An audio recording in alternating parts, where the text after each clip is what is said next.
So, okay, I wish it wasn't the case, but it's amazing the difference between my fourth episode and my first three episodes. There's way less than in the first three, and I'm here thinking, should I be recording this one or should I just go back and redo the first three? But quite frankly, I don't think I could do that. I'm just over them. I'm ready to move on. So in my previous episodes, we discussed this podcasting is awkward because I'm going to say we all the time when I'm here all alone in my office. But I guess you get the point. So we discussed a bit about the effect of stress and anxiety on how we perform at interviews or anything we feel threatened with. It can be a tough conversation at work, a difficult negotiation, a presentation you have to give, public speaking, and so on. So when we get wired to cope with stress, so what happens with our body and our brain is kind of rewires itself to deal with a stressful situation, we can sometimes forget important things like our manners. This can be a real problem when there is so much at stake during a recruitment process. So in fact, in my 10 tips document, which you can download from the episode notes, it's really important I go through that because people always tell me how everything went wrong on the day of their important interview. And I'm like, yes, of course, you were stressed. That's what stress does to you. You know, your brain is working completely differently and you were making bad decisions. So go to that 10 tips and have a look at that. Right, so, but where my manners? I'm Renata Benadi. This is the Job Hunting Podcast. Hello there if you're new.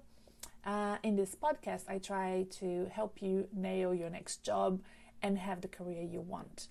And if this is the sort of content for you and you are looking for a job, you are keen to get a new job, it's time for you to move on or change careers or ask for a promotion, then subscribe and listen to me because this is the sort of content you will find in a job hunting podcast. As I said before, hopefully by the time you're listening to this, it will be uploaded everywhere, but it's now available on iTunes and on my website. Please do share the love and share this episode with someone you believe will benefit from listening to this. The episode notes will include information on where to find me, which is basically everywhere. So I am pretty much a social person, and I am starting a very big social campaign in November, and I'm doing this purposefully. I think I have a business. I have a second business. Well, I have a first business. This is my second business, and you know, as a business consultant, things do tend to wind down towards the end of the year and be quite flat over January, right? And on the other hand, people do tend to reflect and reconsider their careers and job prospects and make big, bold decisions about next year, and I'm here to help with that. And the podcast will be going on real strong and all through Christmas, New Year, January. We will have lots of content, and I'll be very active on Facebook. I am on LinkedIn. You can connect with me there, but we will not be doing discussions about career progression, job hunting on LinkedIn for obvious reasons. And if you don't know that, I can answer it. Just ask me on a DM. Okay, so I think this will be a quick podcast, unless I once again ramble into some rabbit hole of an idea and I need to pursue it. But if not, it should be quick. Let's see how we go. Here's the thing. I've interviewed people as much as I've been interviewed. I'm talking about job interviews, of course. And it has surprised me that many interviewees don't follow up following their interviews at all. I am such a proactive person that I really cannot understand why one wouldn't follow up after being called about a role, or better still, if they have been physically face-to-face on an interview with a recruiter or an employer. But even if you don't do that, you have to at least, the very least, say thank you for seeing me at some stage during the interview. But I would suggest a sandwich approach, so that a thank you is in the introduction, and you also say a thank you when you're saying your goodbye. This has been major milestone to get to the job interview phase, or even to get to a call phase, right? It's like you have been chosen to be in the finals or the semifinals, if it's a call, of a competition in the Olympics of the corporate world, nominated for an important award. Just think about all of the different analogies, right? If you don't win, it does not mean you're not a great candidate. It means you're not so good that people spend it. What I'm trying to say is, if you've been to a job interview, it means that you're so good that people will spend valuable time researching you, comparing you against other candidates, and choosing you for them to spend time getting to know you. Okay, so if you didn't get the job, you were not a perfect match for the role for one reason or another, but please leave the recruitment experience with the strength and positive reinforcement that you are on track. We will address taking you from a good candidate to a great candidate in another episode, but you know what is not going to make you a perfect match for a role? If you don't say thank you. Right? So at least 3 times. 3 times is my go-to, folks. The third time is, when you do the follow-up. Okay? So the sandwich approach, then you wait a few days. So the sandwich is, you introduce yourself, you say thank you for seeing me, it's a pleasure being here. You go through the interview, and then you say, right, thank you so much. Once again, it's been a pleasure. You walk out. I mean, you know your style. I don't need to use my exact words. Just use the words for your sector, for your personality that suit you, suit your culture, wherever you are in the world. You should be the best judge of how you do that.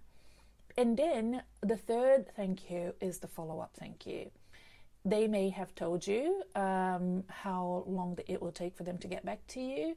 Let's say they say they will get back to you at the end of the week. It comes to Friday, they haven't come back to you. You can contact them on Friday or on Monday and say, once again, thank you.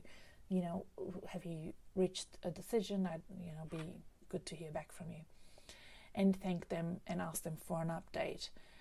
Note here, they may have given you a time frame, like I said, in which case you follow that timeline. You don't want to be stalking, and as anxious as you may be, do not come back to them before the time frame that they've told you will be their time frame, right? And also, don't think that because they haven't come back to you, you're out of the race. It could be that they're just doing too much and they have other things on, and that's why they're delayed. I have a good friend of mine who had a recruitment process that lasted months. I think over 6 months, and it had nothing to do with him or the other candidates. It was just that the company was like, there was so much going on. It wasn't a huge priority for them to fill in that role, and he just had to wait. Another thing to know, if you have an intermediate, let's say a recruiter, of course, who is managing the selection process, call them immediately after the interview to give them an update. They will have asked you that if they're a good recruiter, and thank them. Ask them to thank the panel on your behalf, because he or she, the recruiter, will have a meeting with that panel once they interview all candidates, and the way that she or he refers to each one of you will have an impact on the decision. If there is still thought and a decision to be made, on which candidate is best. And sometimes, people struggle to make a decision if the candidates are good. So if you think of a situation where, let's say, Mary called the recruiter right afterwards, thanked the recruiter and the panel, and Kate didn't. In fact, the recruiter had a difficult time reaching out to Kate and left a message and eventually got hold of Kate. So the message that will go back to the panel is this, something like, Mary asked me to convey her thanks to you. I reached her. We spoke on the phone. She enjoyed the conversation she had with you.